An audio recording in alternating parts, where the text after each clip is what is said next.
Wrestling Entertainment and UFC merger.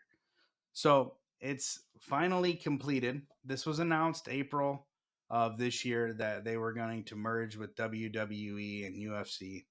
Um, Interestingly, this would then remove Vince McMahon, who has been in control of the WWE for years and years and years, and he's now removing his controlling percentage of the WWE. He ends up with about 16.4% of this newly formed company called TKO Holdings.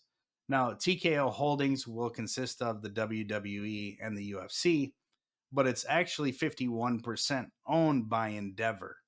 And I really wanted to dive into what exactly Endeavor was, because I heard the TKO, I've heard of the WWE, and obviously the UFC, Dana White, Vince McMahon, all these guys.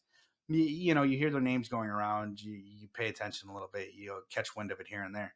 But Endeavor was a completely different entity when I looked at it. Now, Endeavor is a large conglomerate holdings company. It started out as two talent agencies that were brought together.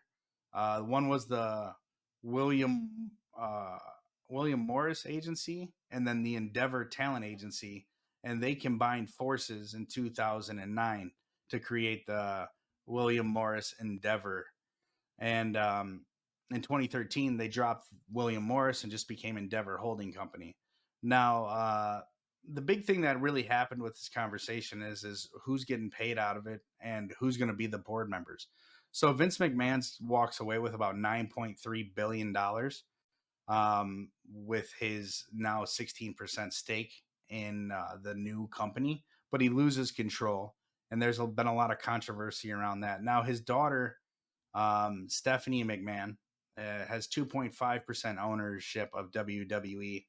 And her husband, if you don't know who he is, Triple H or Michael Levesky, they pretty much, he's been the mind behind pushing WWE to the next level here in the last few years. He's been the chief marketing officer and the chief operating officer, and he's really pushed it kind of to the next level when it comes to being into the public eye. And I think Dana White's done the same thing for UFC. I think, he did an incredible job there, for introducing a whole slew of different things that, UFC is now one of the most popular sports in the world.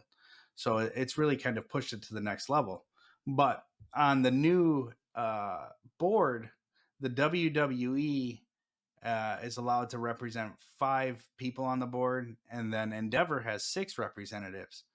And so that was kind of interesting to me. And the other thing is that Triple H is not going to be on the board for WWE. WWE's representatives are Vince McMahon, obviously, Nick Khan, who's the current CEO, Stephen K. Coonan, and Nancy Artelum.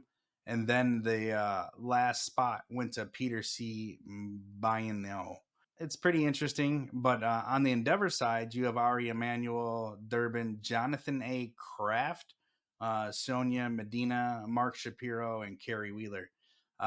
Since this was announced, there's been a lot of questions from the wrestlers at WWE. Usually when a merger takes place, someone's going to clean house.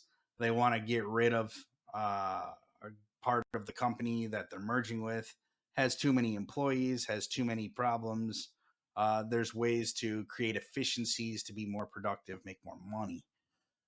So a lot of the wrestlers that are not as well known are a bit concerned about losing their jobs, and rightfully so, because the UFC has had some athletes in the twilight of their career jump over to WWE and have a lot of success, like Ronda Rousey.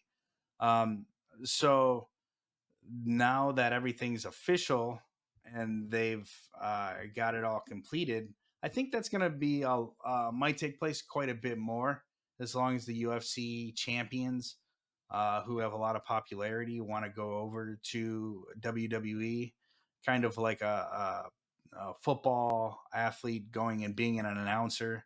It's kind of like them allowing them to go into a twilight or semi-retired format or on to the next point in their career after they've done UFC. And so to me, that makes a lot of sense on how to market and target and bring the merger together so there's more synergy between them. Um, and actually make it more profitable for everybody. So, if you have a Ronda Rousey who's actually just won a tournament, yeah, there's Boyne, Peter C. Biney, that was him just now. But the idea pretty much is that you have um, stars that are in the UFC winning championships, and they can go over and make a guest appearance in the World Wrestling Entertainment.